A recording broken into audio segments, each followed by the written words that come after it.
This is the Sixth Man Show, an Orlando Magic podcast, with your hosts, Luke Sylvia and Jonathan Osborne, covering all things Magic basketball. By fans, for fans. Go Magic!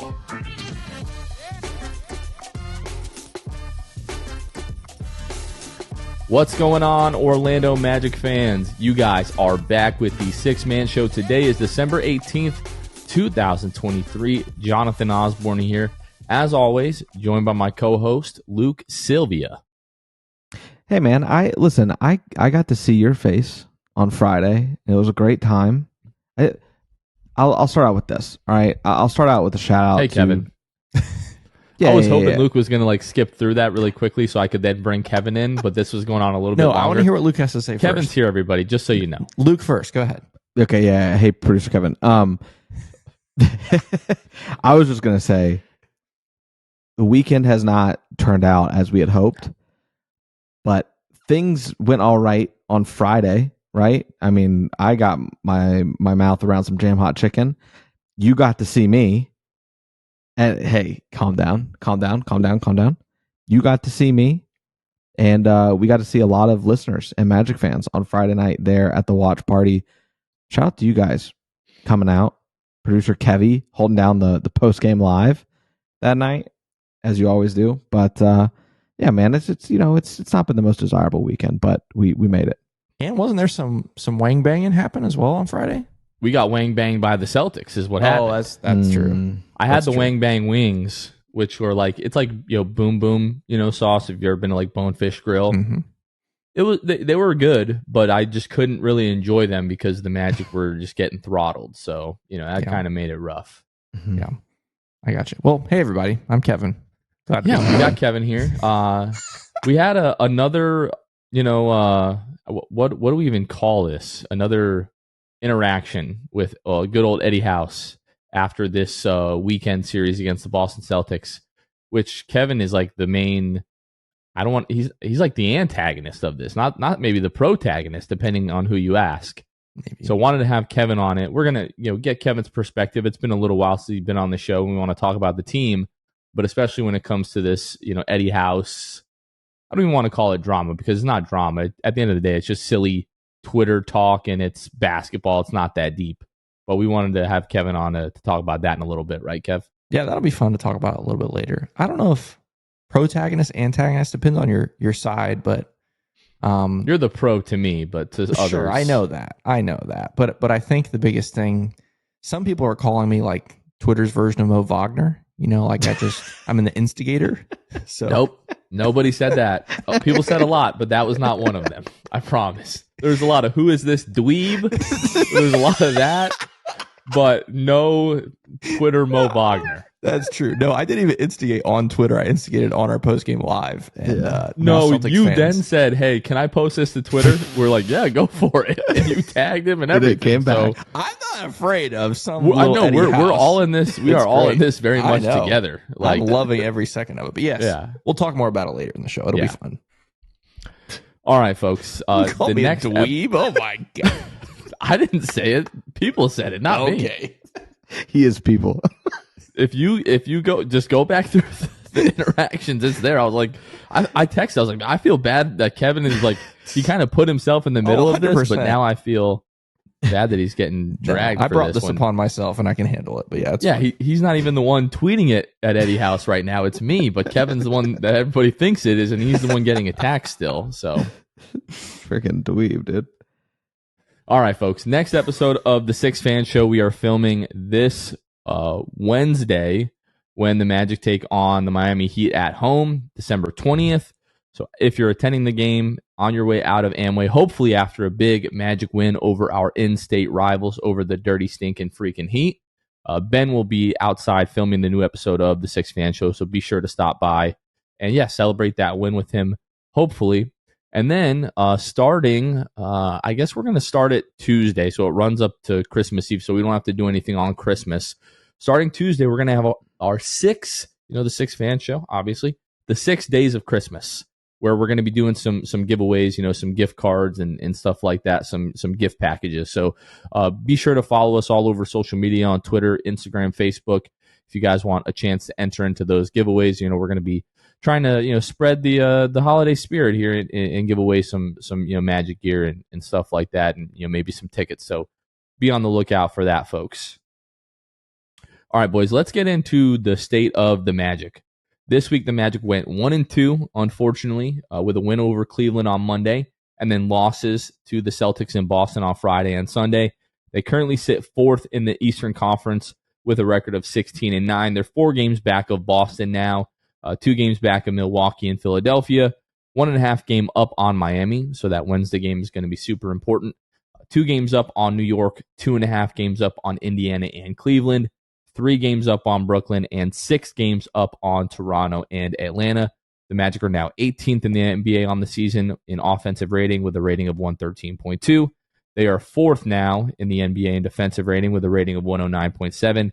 And they fell from 5th all the way to 9th this week in net rating, now with a net rating of 3.5. Looking at the injury report, Markelle Fultz has missed the last 17 games now with left knee tendonitis. Thursday, he met with Orlando media and said he's closer than later for sure. The Magic are still being really cautious with him, and that's just sort of like a day-to-day. He was questionable leading up to this game, then was downgraded to doubtful, and then downgraded to out prior to the game. Wendell Carter Jr.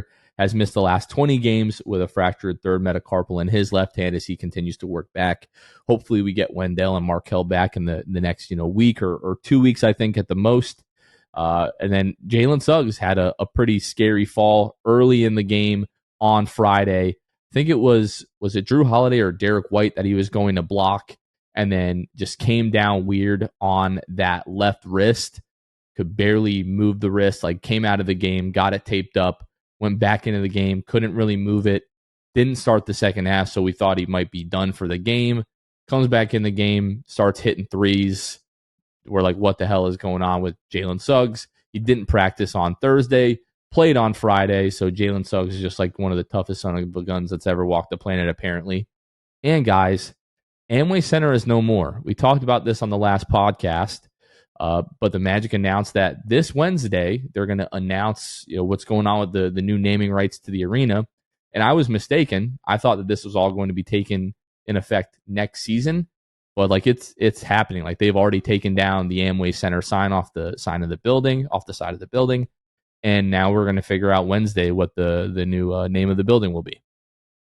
Well, I know you guys got to talk about this on the last episode a little bit about potential names and stuff. I know you threw out a potential one. First off, we don't know. A lot of people keep asking us. We have no idea, absolutely no idea.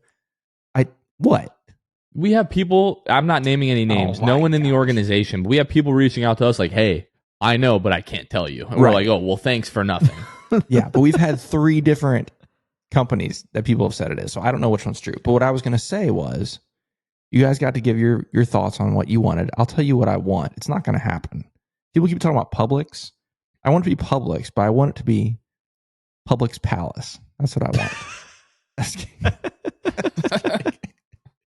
want. Ironically, as soon as you said that, Kevin, my dumb Christmas clock in my house on the hour plays a Christmas song, and you said the Publix Palace, and it just starts playing. It's just wow, that was beautiful and magical. I think maybe now you might have just spoken it into existence, and with the power of the Christmas song, I think we're getting there. That'd be something. No, but I have no idea what it's going to be. Wednesday's going to be interesting. It's gonna divide Magic Twitter even more than it already is. I have a feeling, no matter what it is. It's going to be the Fortnite arena or something. Fortnite's just going to come in and drop a bomb on us. They're going to start taking over everything, We don't have the Hornets now, Mr. Beast. Obviously, good old Jimmy's over there in North Carolina, so it kind of makes sense. For us, it would be like the Drew Gooden Center. Yeah, Drew Gooden Garden. Drew Gooden Garden. I'm down with that. Drew, come on. The Drew Gooden Dome. No, it's not really. I mean, I guess an arena is a dome, but it's not like a football dome. I don't know. Let's not do that one. But the Drew Gooden Garden, I like that. Why do they call them gardens? Like Madison Square Garden, Boston Garden. Why do they call it a garden? I'm sure there's some historical reason. I don't know. Who knows? No idea. Yeah. All right. Well, I guess we'll find out Wednesday. So that's what we're all waiting for. I haven't seen any type of. Let me actually look up this on like the Magic Media site to see if they've said anything about While you're doing that, that the announcement. I Latin don't see anything about word, the announcement yet. So the Latin word from which garden was derived means open space. An arena offers open space for basketball or hockey or whatever. Okay. So there you go. there we go. Perfect. All right, let's talk about some basketball. So we've had 2 games since the last episode, one on Friday, one on Sunday. Nice little, early Sunday tip-off, which was nice. And I tweeted about this, but the fact that like it felt like this was a big game for us, and when like you look at all the context, like it legitimately was a big game. Friday, probably felt a little bit bigger going into it, because if like you win Friday, then you have a chance to win on Sunday and overtake first place in the Eastern Conference. And this was like, well, you want to stay where you are at 2. You don't want to, have too much room at the top between you and Boston. I know we're going to talk about sort of the reality of the situation for the Magic at this point, but just the fact that we had a meaningful Sunday afternoon game against a top team in the Eastern Conference in a hostile environment just felt very refreshing, because we haven't legitimately felt that, I think, since like the 2019 playoffs probably. Yeah, and I think what was really fun about that was, over the last several years, we've had quote unquote big games against big teams, but they were one-sided big, right? Like it was like, oh, we're coming up against whoever, the Celtics or the Nuggets or whatever. But for the other team, it's just like, oh, this is another game. But what I liked about Friday was you could tell it was big for both teams and for the fans in Boston. Like the fans in Boston were jacked for that game. Like they knew how big it was, not just for standings, but I mean, they knew we've been owning them, the last 365 days or so. So that was really fun, because obviously Boston is the upper class of the league. And so to see them take us that seriously, see their fans take us that seriously, we haven't seen that in a really long time. So that was kind of special. Well, and it wasn't just fans that were thinking that way either. Jaylen Brown, after Friday when they beat us, goes on to say, quote, "I think this is the biggest game of the year." This was after the game. It's crazy. So just the fact that we're even mentioned in that is pretty sweet. A lot of people on like Magic Twitter were clowning Jaylen Brown for saying that, or like saying that like, is it really that big of a deal, or like whatever. Like it was coming from everybody, and I was like, why do we hate that this is happening? Like I love being considered the biggest game of the year. We're not to a point where we can like clown people for saying stuff like that. Like we take that as a compliment. At least I did. So we thought that we would talk about this weekend as the weekend. Normally we would go through each individual game, and there will be certain aspects of that talking about, where each game went wrong. But we thought that it would be important to really just talk about the weekend series, because although the games sort of had different flows, you walk away from each of those games with very much different feelings. And the feeling is, I think we can all agree, is like, regardless of where you thought the Magic like matched up against the Celtics, this is very much like, hey, the reality is you're not close yet. Like, and I think that's a reasonable stance to have. I don't think anybody really thought like going into the season that we were anywhere near the Celtics, and maybe we all sort of got like, a little overconfident the last couple of weeks, myself included. Like there was no Kristaps Porzingis on Friday. Celtics were playing their second game of a back-to-back, and I texted in the chat, like, I feel like this is a game that we should win. Like, if we play the way that we're capable of, which the Magic did not, unfortunately, like, that's a game that was fairly reasonable that the Magic could, hope to win that game or expect to win that game, given the way that they played against the Celtics recently. And now the reality is, like, hey, you guys are doing really well. You still got a lot of work to do. You're not on that level yet. I think we can all agree on that. Quite frankly, you're not to that point, and I'm tired of having to say this, but also you're down 2 starters.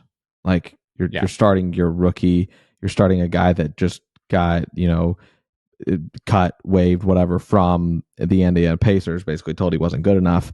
All of a sudden, he's your starting center, and Anthony Black, your rookie on a talented team, is starting. And are we breaking down the weekend right now, Jonathan? Or yeah, like let's do over? I think that's where I want to start as well. Anthony Black is not like, yes, he is starting, and that is a great opportunity. I still think he needs more opportunity. And the reason why is like last game on Friday against Boston, He had 13 points, 9 rebounds, 4 assists. Most impressively, as a rookie, 0 turnovers. All career highs. All career highs, and he was like an even plus minus. He was a 0. While you had guys on the court like Franz, Paolo, Jalen that were, minuses. And nothing really on necessarily guys like, well, yes, I definitely on Paolo and definitely on Franz. Jalen Suggs, I disregard the plus minus for him because it's mainly because he was running with Franz and Paolo, who couldn't buy a bucket. But Anthony, even today against Boston, he's a plus 17 out there. Nobody else is sniffing a plus 17 on this team, and he only played 17 minutes. And 3 assists, yet again, 0 turnovers. So the last 2 games against the best team in the East, 7 assists, 0 turnovers. I think he deserves more opportunity until Markelle Fultz comes back. And I do think that a lot of it does derive from the fact that Paolo Banchero, as we've broken down many times already, gets more touches when Anthony Black's on the court. I think it helps a lot because when you've got, and this is not a knock to call Anthony necessarily, but it is just like Anthony Black knows his role. He knows my duty is to not turn the ball over and get out of the way, right? I think he does deserve more pick and roll opportunities. He does a lot of standing in the corner, and he's been respectable knocking down the corner 3. But I just think that they really need to step back and look at how Anthony Black's being used and when he's being used. I think down the stretch, he can be used. Yeah, I think to add to that, you talk about his performance over the weekend is in a vacuum, it's good, but especially when you consider the competition, like that's a great team, especially defensively. Like obviously Drew Holiday's over there. I know Drew Holiday didn't spend a whole lot of time guarding Anthony Black one-on-one necessarily, but they still play great team defense. And so, yeah, I don't think that's one of the things I mentioned on the post-game show today. Like Anthony Black is not the reason you got swept this weekend. Like, yeah, it'd be nice to have a better piece in place at the starting, lead guard, but he's not the reason you lost both games this weekend. He's not the reason you got blown out. Unfortunately, just more has to do with certain guys not stepping up. Obviously, what I mentioned to you, Jonathan, before this was we do walk away from this weekend with the same overarching feeling of like there is still a large gap between the elite of the NBA and the Orlando Magic. I think most of us already knew that, but this was a quick wake-up call or reminder for anyone that didn't. But what I would say is that the difference between Friday and Sunday's games I thought was pretty big. Like Friday, I thought you just got completely overwhelmed. Like maybe it was the rest. Like we had 3 days of rest, which is unheard of. Maybe it was rusty, from that rest. But I thought you just got completely overwhelmed, which was very disappointing, like you mentioned, because of the players that were and were not available for Boston. You really would have liked to see a better performance, especially when you think about some of the guys that went off, like Peyton Pritchard and, all that stuff. So that game was very disappointing to me. Like that game was actually more disappointing than Sunday's game because I didn't feel like the Magic got completely steamrolled today. They did a lot of things really well today. They just couldn't score the ball. And yes, I know Jason Tatum, Jaylen Brown were unbelievable on Sunday. Like unreal. The shots that they were hitting just demoralizing. Like I told you guys, like we're scratching and clawing and fighting our way for every single stinking bucket. And they turn around just effortlessly. And it's not just that it goes in, like it just goes in. It's just pure. And it just like, it just gets under my skin. And I'm like, man, those guys are unreal. So all I had to say though, I didn't feel like today we got absolutely steamrolled. Like we had 8 turnovers in this game, 9 turnovers in this game. Like we took care of the ball much better than Friday, where we didn't take care of the ball at all. Literally the difference was scoring the basketball. And I didn't think it was because the Celtics defense like shut us down. I mean, it's a good defense. It makes it hard to earn buckets. But we had plenty of good looks, plenty of looks that guys normally hit.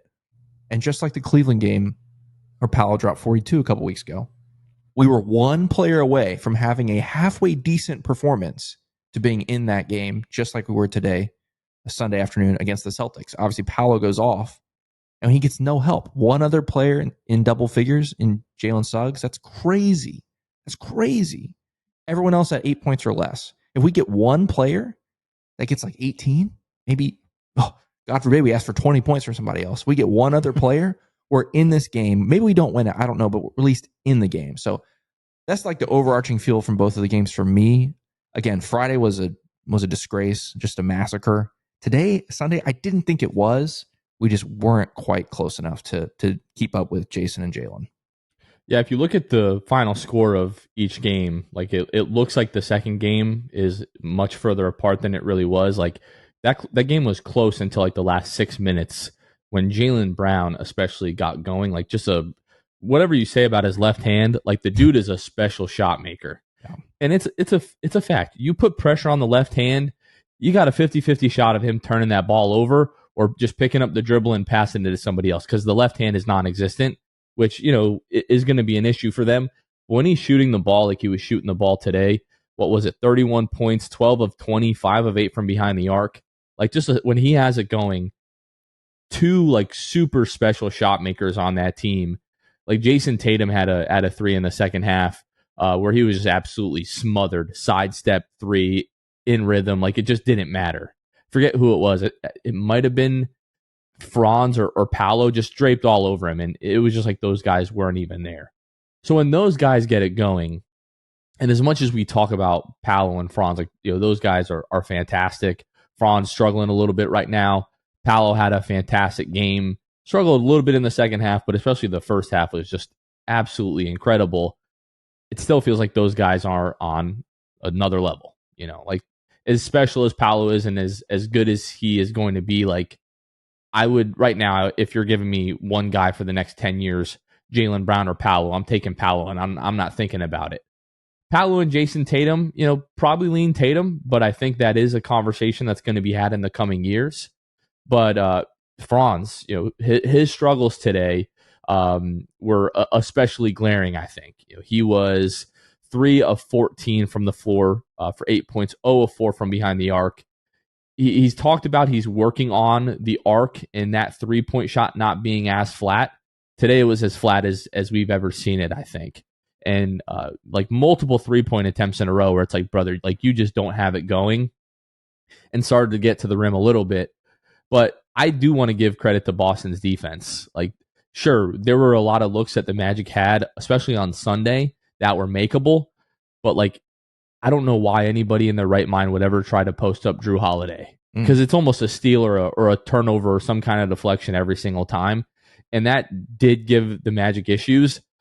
But like you talked about, Kevin, the Boston fans like being jacked up for this series of games was absolutely a factor. Like when Jalen Brown started to get going in the fourth quarter and that Celtics crowd really got into the game, these guys, I don't know, are quite ready for an environment like that. And that's not to say that they can't or they can't get there, but we're very much still in like the infancy of what this team is going to be. And they just haven't had that like level of experience in hostile environments like that. Friday, sure, the turnovers, 21 turnovers. You just a large part of that though was Boston's pressure, right? Pressure that they were putting on our ball handlers, but it's also guys just like trying to make passes that are not there. That's going to come over time with reps, with decision making and everything like that. But Friday especially was just super disheartening because Boston, it felt like, couldn't miss. We couldn't buy a bucket. And then when you're giving up 21 extra possessions, you're just not going to be in the game whatsoever. It's interesting when you look at both games because they are similar in the result, right? Like you lose both games by 17 points. But there's such severe differences as to what turned the games on their head. That game, the story can be told last game with turnovers, right? You have 21. And no universe, when you have 21 turnovers and the opposing team has 11, are you going to win that game? It's just not going to happen.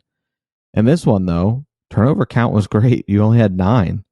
You had 9 to their 14. But where you won the battle last game, you didn't win the battle this game, which was on the rebounding side of things. On Sunday, you get out-rebounded by 12. You get out-rebounded 55 to 43. A lot of this is to do with the fact that you just couldn't shoot the ball well. And naturally, teams are just easily able to get defensive rebounds instead of, you getting the offensive. Both teams have 10 rebounds offensively. But I could say today, the reason that it felt closer and that it was closer even down to the stretch was solely because of the turnover situation. And despite shooting poorly, right? And also the unfortunate part of this game today was that you shot 24 free throws. Boston shot 8. You shot 75%, and they converted on like 87%. So there was a lot of very, very different things about these games. I think you also see in this game, and the proof is further cemented, that Boston has the most complete roster in the Eastern Conference, maybe in the league. They've got their guys. It's clear cut. And then you got guys that can beat you off the bench, like Sam Hauser, who's like one of the best three-point shooters in the league. And you've got Peyton Pritchard, who is liable to do much of the same. That game on Friday where he is 6 of 7 from 3. Sam Hauser's 3 of 6 from 3. You need guys like that on your bench who their job legitimately is just catch and shoot. Catch and shoot and play decent defense, right? And the Magic are getting a glimpse into what their roster needs to look like moving forward in the next couple of years. Because we've also said this. Paolo and Franz draw a comparison to Tatum and Brown, right? Where it's like there's probably a superstar in the mix, Tatum or Paolo, right? And then there's a very obvious second option who's kind of right there with Jaylen Brown and Franz Wagner. At least, who knows? That Paolo-Franz thing can switch by the day. But right now, that's what it feels like. And then you just have to take note of what Boston's doing, how they're surrounding, and you need to get a guy. Obviously, everybody would love a guy like Kristaps Porzingis who can just play with free and clear, knowing he doesn't have to be the guy, but he's still incredibly talented. There's a lot about that Boston roster that I'm envious of, to be honest. I'm glad you brought up the Celtics bench, because honestly, that was maybe the biggest disappointment for me on Friday. Was the battle of the benches on Friday. Our bench, one of the best in the league through the first 20-ish games or so, has fallen down pretty bad the last several games. But on Friday, with no Horford, no Porzingis, I was really hopeful that our bench would outdo their bench and keep us in the game. And they just got absolutely smoked. I think I'm trying to think between the two games, because honestly, bench has been bad both games. Cole had 17 on Friday. That's the only player in double figures over these two games from the bench. Like, what was a big strength for the Magic through the first 20 games has really fallen apart over the last, I don't know, off the top of my head, 5 games, 7 games, whatever it's been. And a game like Friday where you're coming up against, I don't even know how you say that guy's name, Queta or whatever, Brissett, like those guys, like, they're good players, don't get me wrong, but the way our bench played through the first 20-ish games, I was feeling very confident that our bench should win those reserve minutes on Friday, and the fact that they didn't help to keep the Magic in the game. But yeah, I definitely agree about their roster. It's so well built, especially that starting 5 when they're fully healthy. That's a great team. But I just got to remind us and remind Magic fans, the gap is there, right, between the Celtics and between us. But think about the age gap, right? Like Tatum, Brown, they're 27, 25, and our guys are 22 and 21. Okay. So just think about this. Like, we're not supposed to be there yet. 4, 5 years. Look out. But I'm saying we got to take it easy. We got some time, but it's still good to see our guys perform, at least Paolo perform the way he did today. Yeah, I was just about to say that we're 4 Paolo points today from 2 40 balls from Paolo in 1 week. Right. I feel pretty good about that. 21 years old. And the last thing I'll add about, until we move on or whatever we're doing next year, the last thing that I really want to say is Moritz Wagner was a huge part of the win that we got for the in-season tournament, right? That game, he has 27 points, 9 of 13 from the field. And you just didn't get that. He's part of that bench unit. He didn't play much either. Like he played like 12 and 13 minutes respectively this past weekend. So that was interesting. Rotations apparently have changed in some way. Like he played 24 minutes. I know Moses was probably riding the hot hand to an extent. But I think that, I think Mosley's still figuring it out as far as rotations go. But it did hurt not to have an explosive. I genuinely expected Mo Wagner, to have a great game today, because he did in the in-season tournament game. He didn't have one on Friday. I just thought it felt like he was due, but it was unfortunate for sure. Pulling up the bench numbers right now, because I do agree with Kevin. Like the first 20 games or so, even if we got down early, like last couple of weeks, we've had slow starts in the first quarter. I never really got worried because it was like, well, our bench has been so good. Even if we're down 6 or 7 points by the time those guys come in, like in a 7-8 minute stretch, they're very capable of turning a 6-7 point deficit into a 5-6 point lead.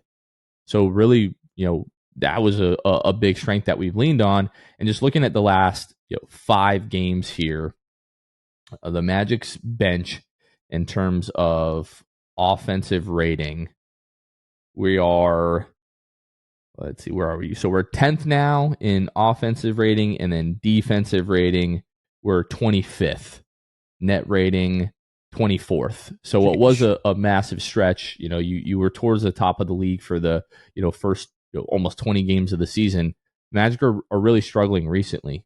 And again, to Kevin's point, when you've got guys that are coming off the bench like Sam Hauser and Keita and Pritchard, our guys should have the advantage there when you're talking about a lineup with Jonathan Isaac and Cole Anthony and Gary Harris. And I know Joe Ingles didn't play much on Friday and then didn't play on Sunday. But Mo Wagner, this was the concern all along with the backup bigs with Wendell being out, is that what Wendell is going to give you on a night in and night out basis. And it's about whether those other guys can be consistent. Because we know on any given night, Goga can give you like a 13-10 game with 2 or 3 blocks, shooting 70% from the floor. And Mo Wagner can have the 27-point game that he had against the Celtics. But unfortunately, they're capable of having the, 2 for 6 game that Goga had tonight, and Mo Wagner, with the 1 for 3 night that he had. So we've talked about this a bit. Really need to get Wendell back. Seems like Wendell and Markelle, those guys are getting close. I have been really happy the way that Anthony Black, although he's not a huge impact offensively at times, and to Luke's point from earlier, maybe he could be utilized a bit more there. But I think it fits. Like the offense hasn't really been the issue, right? This, like, I don't want to take too much away from this weekend, because at the end of the day, it's the Boston Celtics. These teams that 2 years ago were in the NBA Finals. Last year, they're in the Eastern Conference Finals. It's like 4 out of the last 5 years or something like that. This team's been in the Eastern Conference Finals. And 2 months ago, we were like, oh, well, it'll be nice to be the 8th seed. So we're not comparing, apples to apples here. This is very much apples to, white chocolate macadamia nut cookies or something like that, which I'm a big, we're the white chocolate macadamia nut cookie in that instance. I'm a big fan of those cookies. Shout out to Pepperidge Farm. But like we're not talking about the same thing here, and that's okay, right? Like the sky is not falling because you got your butt kicked twice in a weekend to the Celtics. Did Cole Anthony maybe give them a little bit of bulletin board material back with his comments on the Zach Lowe show about a week ago, saying like, hey, every time we play Boston now, it's super personal because what this one guy said? Like, I did feel like you gave up a little bit of the edge that we had there. We're like, it's an unwritten thing. We're not going to talk about it, but we know what it is. They know what it is. But when you go on a national ESPN podcast and you say that, of course, it's going to get back to the Celtics, and they're tired of losing. And while I was talking to Philip Rossman-Reich, who came out to the watch party, by the way, and he dropped the little nugget that no team in the NBA has beaten the Celtics 5 consecutive matchups since like the Ben Wallace, Chauncey Billups Pistons of the early 2000s. That made me feel a little bit better, but it just goes to show you that, like, historically, teams start to beat up on the Celtics, they're going to find a way to get one against you. Yeah, and that also comes with being one of the darlings of the league, I'll just add that in there, just officiating, definitely a little bit fishy at times, especially Friday. It didn't feel like the whistle was going fair, both ways. But that sort of swung back in our favor when you look at the free throw discrepancy on Sunday, which, of course, we don't, what's understand doesn't need to be said all the time. Sure, I get it. But I'll say it. It feels like, Boston has some of these guys like a Drew Holiday who have, this, I don't know, like, there's this aura of a guy like Drew Holiday. Oh, he's a world-class defensive player. And that means if he swipes down, he he must be getting the ball every time. Like, it's the only option. I mean, he's Drew freaking Holiday, you know? So stuff like that got a little annoying. Like, there, you cannot tell me as many times as Drew Holiday, Derek White, whoever else swiped down on the ball over these 2 games. You can't tell me they didn't get some arm a little more than they did. But anyway, again, that's not the reason we lost these games. But there were several times where that happened on the other end, and they're calling it every time. I'm like, what in the world? You know, it is what it is. But anyway, that's another guy we didn't talk about, Derek White. What a beast. I mean, that dude, talking about like that starting 5, like that group, he's a perfect fit for that group. So he had a great weekend as well, unfortunately. But yeah, anyway, it's a little fishy for me. One person that didn't have a great weekend was Franz. So in the 2 games this weekend, averaged 12.5 points per game, shot 32% from the floor, 12% from behind the arc, had 6.5 rebounds, 5.5 assists, and 3 turnovers with a steal and a half. Franz has just been, he hasn't been bad this season, but he's just not been as consistent as we're used to. Like last season, it was like Franz is going to give you 18 points a night. He's going to shoot 47% from the floor, 35% from behind the arc. Going to be handling the ball a lot, so there's going to be the turnovers there. But like Franz's season up to this point has just felt like very up and down. Like he hasn't been able to string like it feels like more than like a week or so of really good games together. Like during that winning streak, it felt like him and Paolo were like both playing really well. Outside of that, though, like we know that Franz had like the rough start to the year, and then like the last handful of games, it feels like Franz hasn't been Franz. I don't know that I necessarily have a great reason for that. Great defensive matchup against the Celtics when they're throwing those 4 guys at you: Jason Tatum, Jaylen Brown, Derek White, Drew Holiday. When one of those 4 guys is guarding you on almost every single possession, you're going to have a rough night, right? Like one thing I think that we haven't talked about enough in the game on Sunday, and sure, part of the reason that game was closer is because you only have 8 turnovers. But if Paolo Banchero doesn't have 26 points in the first half, and you were still down, what was it, 11 at halftime? Like if Paolo doesn't go crazy in the first half, you might be down 20 or 25 points. Wasn't able to keep that going at the same rate in the second half, but still like a stellar performance by Paolo Banchero. And especially that first 19-point first quarter, it's like, thank God this guy is on our team. Because this is a guy that like those are the type of performances that like the superstars have pretty consistently. And Paolo's had like 2 of those this week. And one of those 21. He was being guarded by the same Derek White, Drew Holiday, Jason Tatum, Jaylen Brown. I don't mean to go back and harp on Franz again here, but I pulled up numbers here, so just to give kind of perspective, because for me the biggest thing with Franz is that I just feel like I can't trust him on floaters in the paint or even to necessarily finish at the bucket right now. Where like we became so accustomed to trusting that he's going to make like his finger roll around the basket at a crazy angle and just like these degree of difficulty lay-ins that he was able to get before. They feel like they're not happening anymore. This season, on 160 attempts in the restricted area, he's shooting 59%. To provide some context here, last year, he shot a total of 407, right? So whatever, like 3.5 times the amount he's done so far. And he was 65.5%. When you're talking percentages, a 6% gap in the restricted area at the rim on that much more volume last year, having a whole season to go across, that's something to me. And I think that's what, like you said, Jonathan, it's hard to pinpoint, but it's hard to pinpoint because it's not always this like in-depth reason. He's just simply missing. Like that is what it has come down to. You talk about his 3-pointer that has legitimately, it's a line drive right now. It is a legitimate line drive right now. And you talk about it at the rim, and it just feels like he's very frustrated too. Like that doesn't help. It just mentally, like especially on Friday, right? Like this is when I was really looking at watching Franz and what he's doing. Tonight I was more just pissed off, to be honest with you. On Friday, it was just like me trying to figure out what's going on. And you could see like just frustration fouls from Franz, dumb turnovers, stopping because he feels like he got fouled and then the play's going the other way, but he's nowhere to be seen. Like he just felt very in his head, and then just missing little bunnies right at the rim. All of these things put together, it screams to me that he's just very frustrated. And I'm hoping that going back home to where the Magic have played so well is going to help him on Wednesday. I know the other guys are going to be juiced up for that game. Jalen Suggs is going to be electric playing against the Heat at Amway. Like there's going to be no reason for Franz Wagner not to be able to have a fair shot at getting back on track on Wednesday.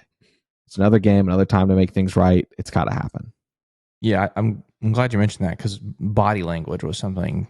Yeah, I've been keeping an eye on with Franz as well because like it's not something we've seen very often from this era of Magic basketball, mainly because of Coach Mosley. But when things aren't going our way, very rarely over the last 3+ years have we seen that. Like guys just mail it in, whether individually or collectively as a whole team.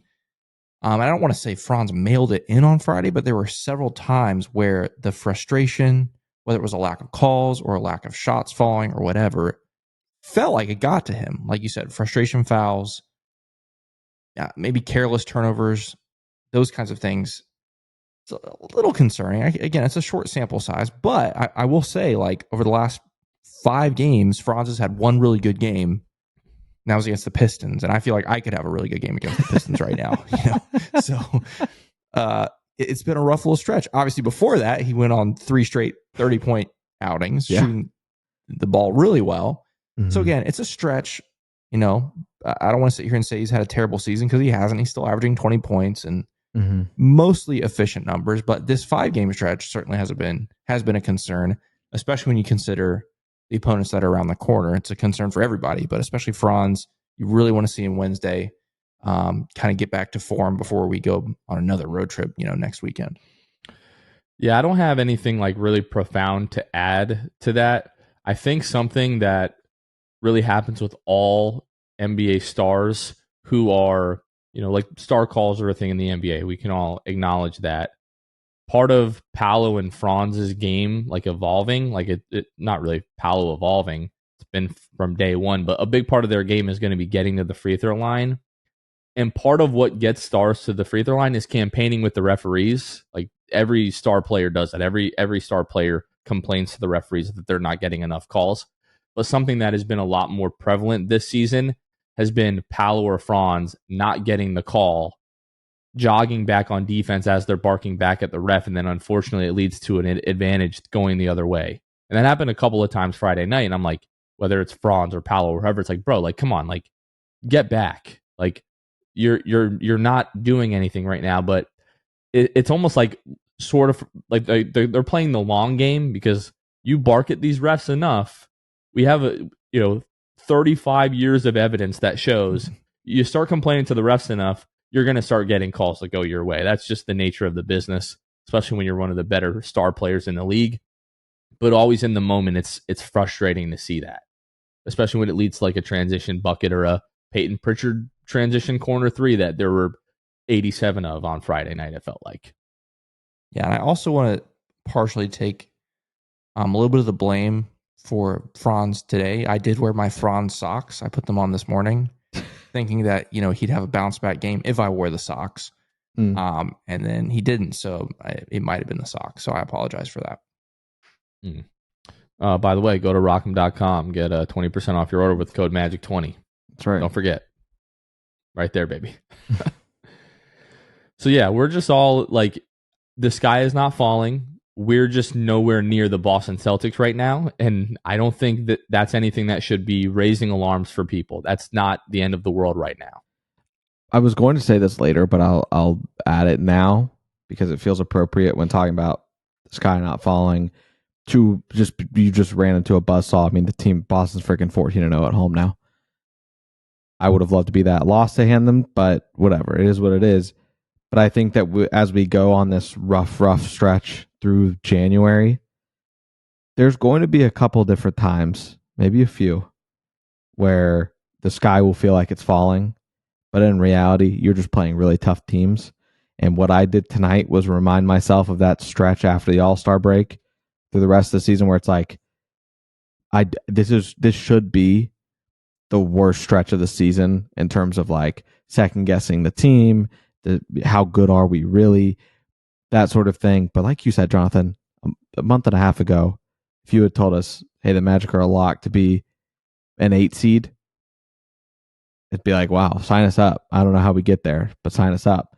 So the season's going to be a roller coaster. And unfortunately, this next 6 weeks are going to maybe feel like we're going down on the roller coaster. But I think that we just need to continue to keep perspective that the sky, in fact, is not falling, and we're just playing very, very talented teams. So I know we're going to do the week ahead, like at the end of the show, like we always do, each Monday pod. But you've got 3 games this week. Even if you lose all 3 of them, you're 16-12 at Christmas. If you would have asked us all on like October 21st, like, hey, would you take being 16-12 by Christmas? We all would have said, hell yes. Mm-hmm. So let's just trying to not like, I'm not trying to be like a Magic apologist here or anything, right? Like there are things that the Magic definitely could have done better in these games and things that like individual players need to improve upon and as a whole. But like we're okay. Like 16-12. I do think it's super important that you like don't fall, not overall in the season, but in this stretch that we're talking about, like starting this week through the end of January, you can't fall too many games but behind 500 in that stretch. No. Like if all of a sudden we're like 7-12 in this stretch, I'm gonna be like, okay, well that's not great. Still won't be the end of the world, but if we can hang around, 2 or 3 games of 500 throughout this entire stretch, I'm gonna be okay with that. All right. This next segment is brought to you by our friends at Jam Hot Chicken. This is this week's Jam of the Week. We're going to go back to last Monday at home when the Magic were victorious over the Cleveland Cavaliers. Take you back to the second quarter. Magic lead 43-40 with 3 minutes and 12 seconds left in the first half. Paolo attempts to throw a bounce pass to Jalen. Was a little bit low, gets away from Jalen. In order to save it from being a backcourt violation, Jalen Suggs dives on the floor near the half-court line. Strus and Donovan Mitchell sort of collapse on Jalen Suggs. They're going for the ball.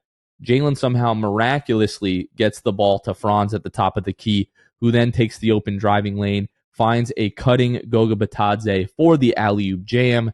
That is this week's Jam Hot Chicken Jam of the Week. I did have an honorable mention. Jalen Suggs seemed like he broke his hand on Friday. Nobody knew what was happening, if he was going to come back. The kid comes back with like nothing short of like a soft club on his hand. I don't know how he's dribbling, how he's defending, how he's shooting the ball, but he is. And then like the first couple of minutes on Sunday, Franz finds Jalen for a lob that he just absolutely slams home. And I just want to once again say, like, I would die for Jalen Suggs. Jalen Suggs is one of the toughest basketball players to ever live, and I love that kid. I also love Jalen Suggs, but we love Jam Hot Chicken. So shout out to Jam Hot Chicken for sponsoring the Six Man Show. Jam Hot Chicken, bringing jams, culture, and hot chicken to the heart of Winter Park. This is my first time getting to do a Jam Hot Chicken read. And let me just tell you folks at home, it is legit. Like you've heard Jonathan talk about it. You've heard Luke talk about it. If you go to Jam Hot's Instagram, which you should follow them on Instagram, by the way, look at all the comments, people. Like, it's legit. Jam Hot Chicken is the real deal. It is very good. And if you are in Central Florida and you haven't been there yet, I don't know what you're waiting for. Okay. When we sign up for these partnerships, for this season, like we're not just signing some random Joe Schmoes. Like we investigate. We literally sent a secret shopper to Winter Park to go try out Jam Hot Chicken. And they came back and they said, boys, it's the real deal. I'm just saying it is. So you should go check them out at Jam Hot Chicken. Follow them on all their social medias and obviously go try some of their dang chicken because it's really, really good. Again, shout out Jam Hot Chicken, Andrew, and all the team there. You guys are great. Now we want to give a very special shout out to our wonderful patrons, the folks that help make each and every episode and our 6 days of Christmas that are coming up. Our patrons are the one that help make all of that stuff possible. If you want to join our Patreon, you can find us at patreon.com/the6man show. different tiers that you can choose from, whatever works best from you. We really appreciate everyone's support, whether it's a little, whether it's a lot, whatever it is. It doesn't matter. It means the world to us. We give a special shout out to brand new patrons whenever we have them. And then as a benefit of our Hall of Fame and elite tier patrons, we shout them out on every single episode.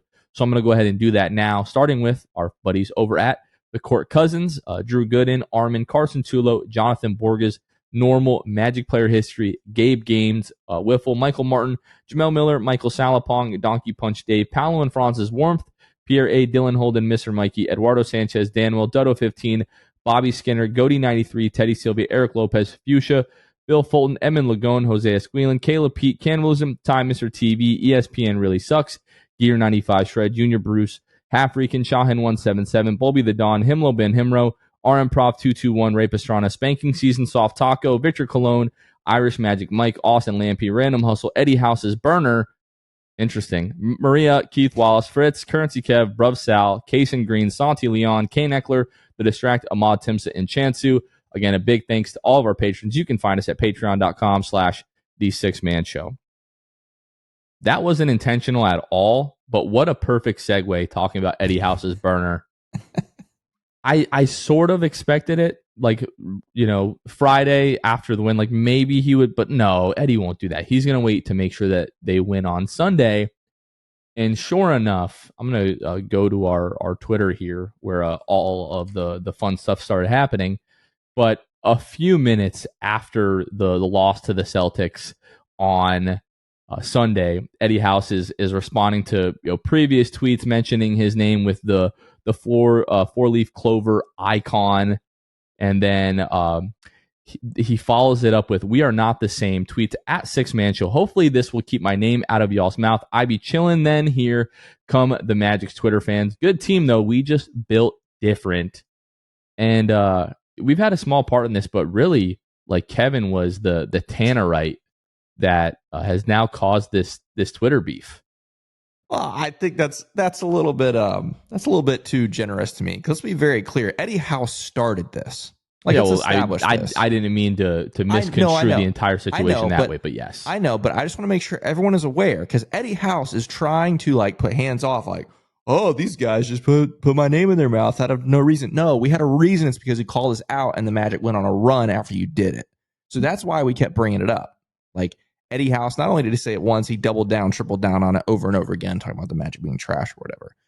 So, yes, I brought it up on the postgame live show when we kicked their tail in Orlando, which, by the way, how sad is it that the Magic and Celtics only play 3 times this year, and 2 of them are in Boston?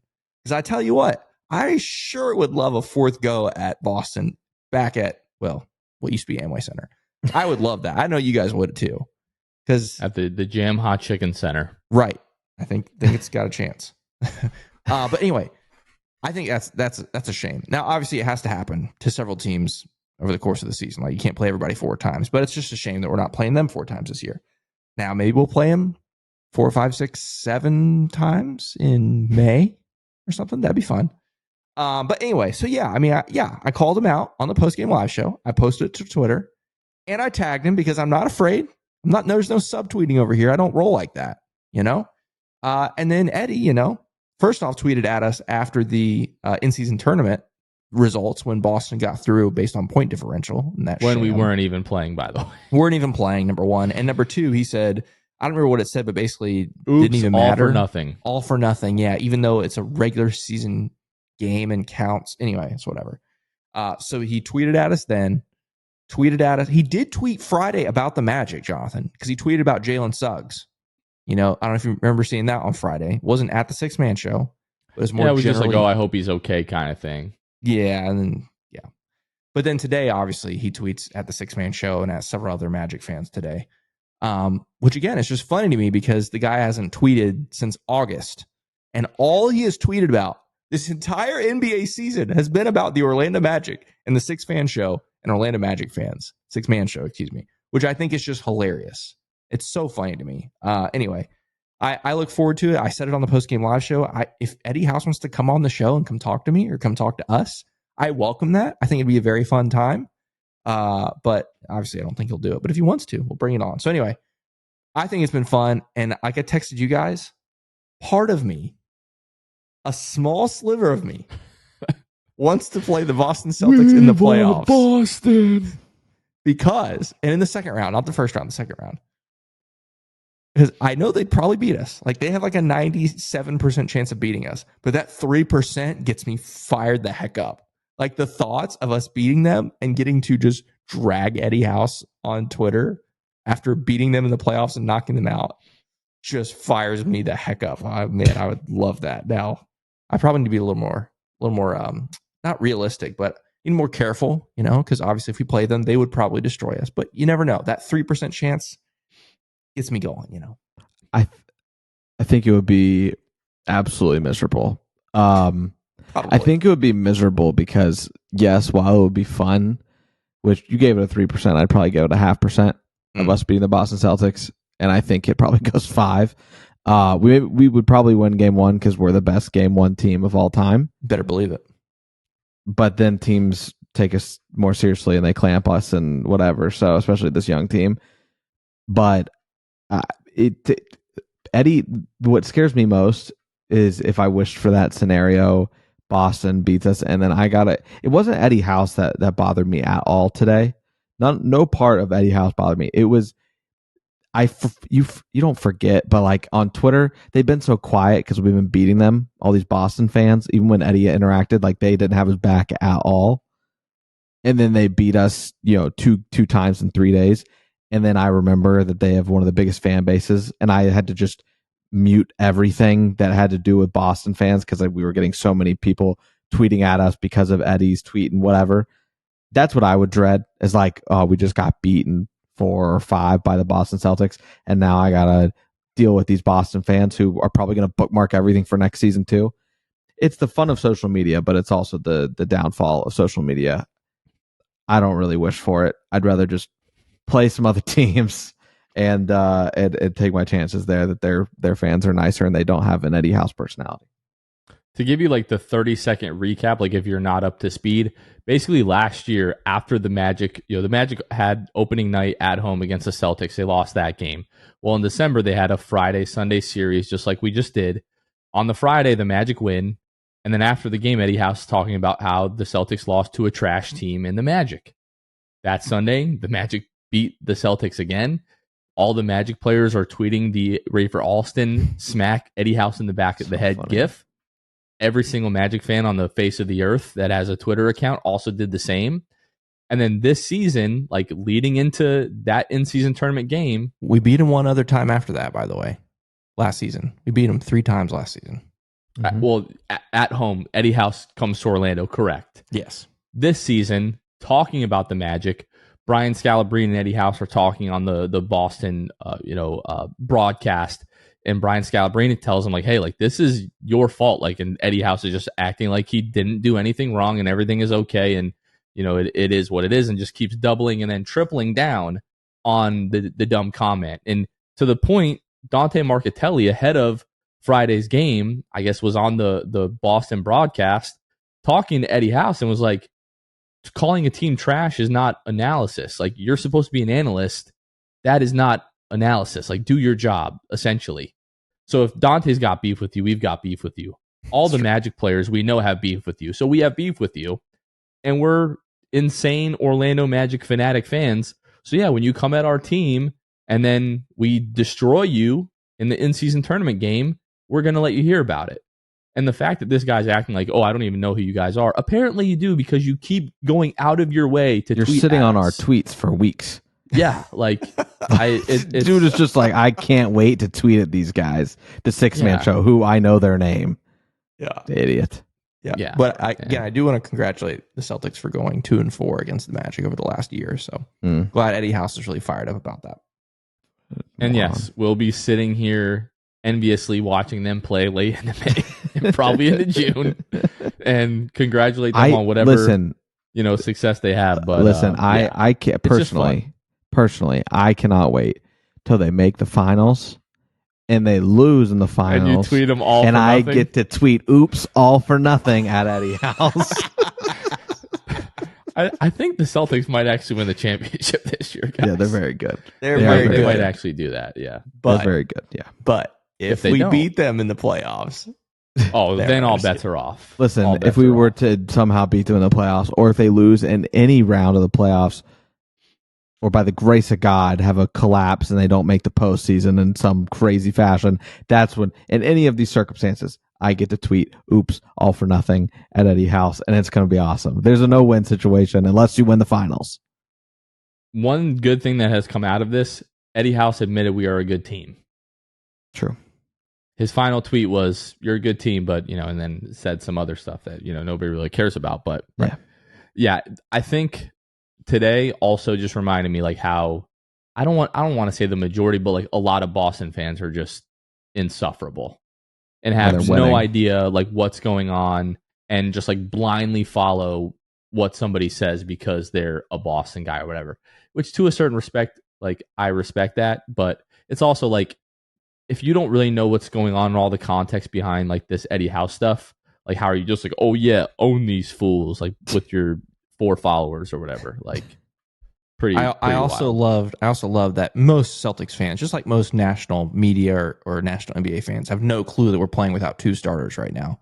What I loved earlier today, I saw someone mention that, hey, we're playing without 2 starters, and then a Celtics fan was like, oh yeah, well you beat us in November without 2 starters. And we're like, yeah, that's exactly right, you idiot.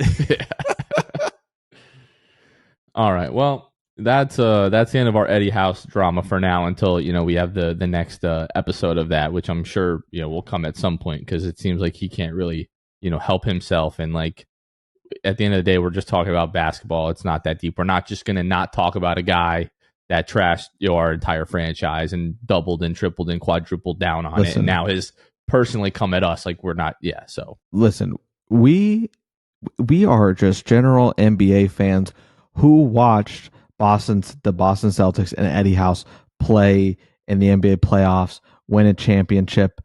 So for us, it's like, why wouldn't we talk about this all the time? Because regardless, at the end of the day, we can trash Eddie House, whatever. Former NBA champion, we have beef with. And it's incredible to even be in this part of that, to be honest with you. That like I sent it to my buddies Brandon and Danny, the tweet from Eddie House, the initial one tonight. And Danny was just like, you guys are beefing with a former NBA champ. This is incredible. And I was like, 100%, it is incredible. Yeah. So thank you, Eddie House. It's been fun.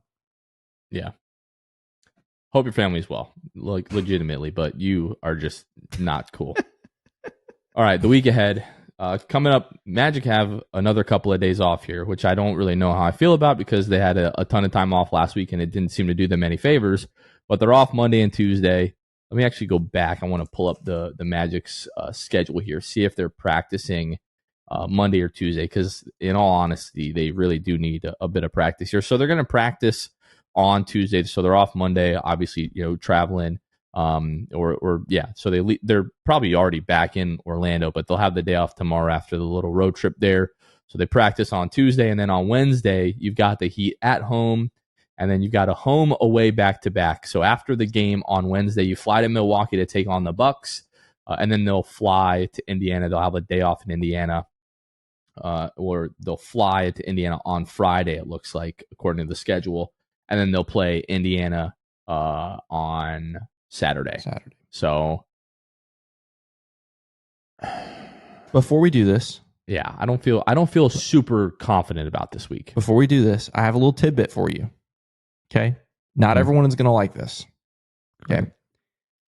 The Magic play the next 4 games. So Miami, in Milwaukee, in Indiana, in Washington. Next 4 games in their white association jerseys. Then they play the Sixers in the city. Then they play 2 more games in their white jerseys. Then a classic. Then 2 more games in a white jersey. So if you're counting at home, that's 4 in a row.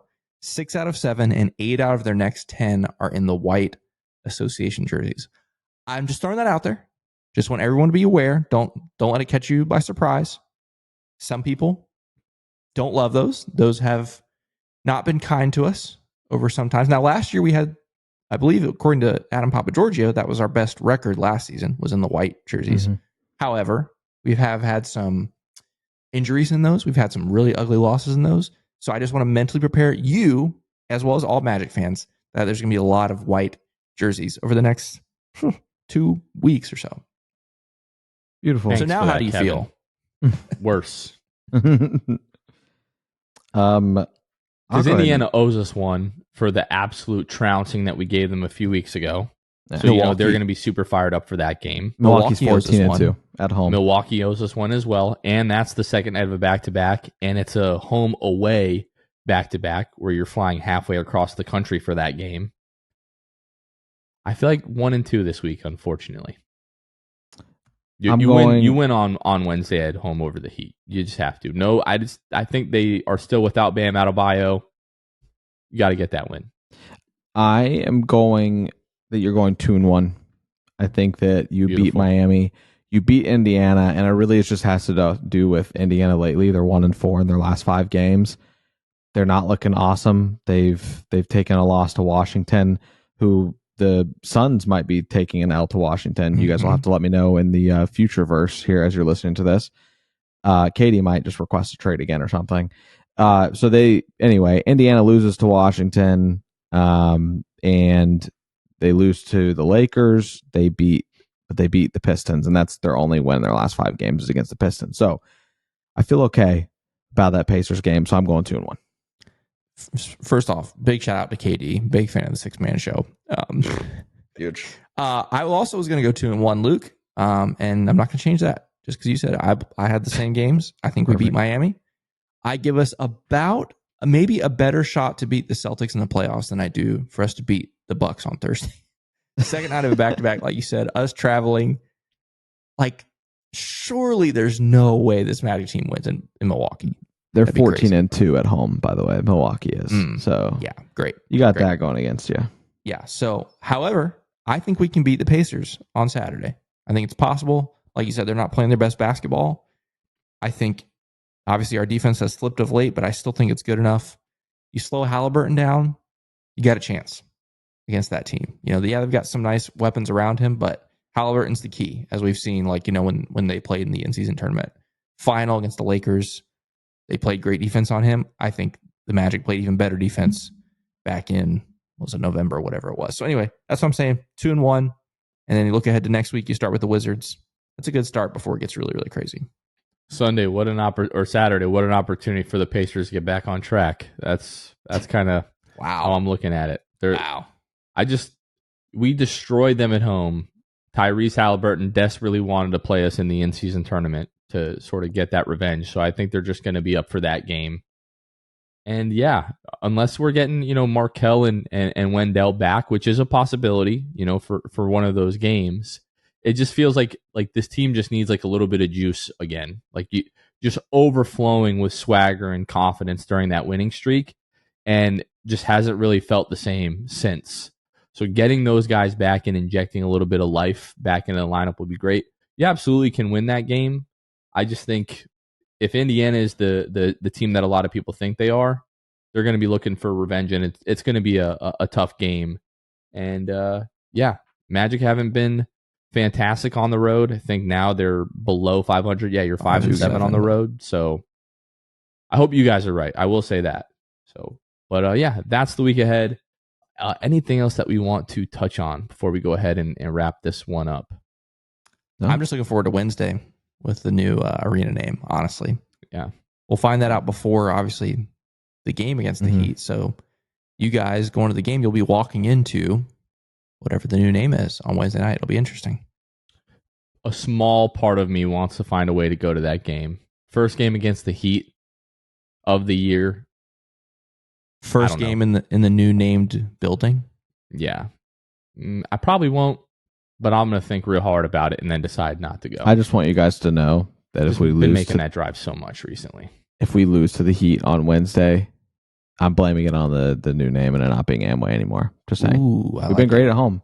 We've been great at home, so I'm putting all the blame if we lose to the Dirty Stinking Heat on Wednesday. Unless it's named by State Farm, and then you won't blame them. Yeah, then you can't if you're me. Yeah. Right. Yeah. All right, folks, that's going to do it for this one. Appreciate you guys tuning in here. Appreciate producer Kevin jumping on this one to talk a little Magic basketball with us. So for producer Kevin Tucker, for Luke Sylvia, this has been Jonathan Osborne. You all have been listening to The Sixth Man Show, and we will catch you guys next time. See ya.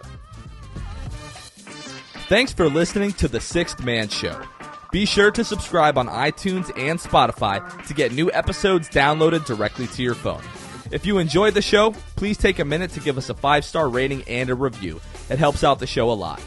Follow us on Twitter, Instagram, and Facebook at Sixth Man Show. We'll catch you guys next time. Go Magic!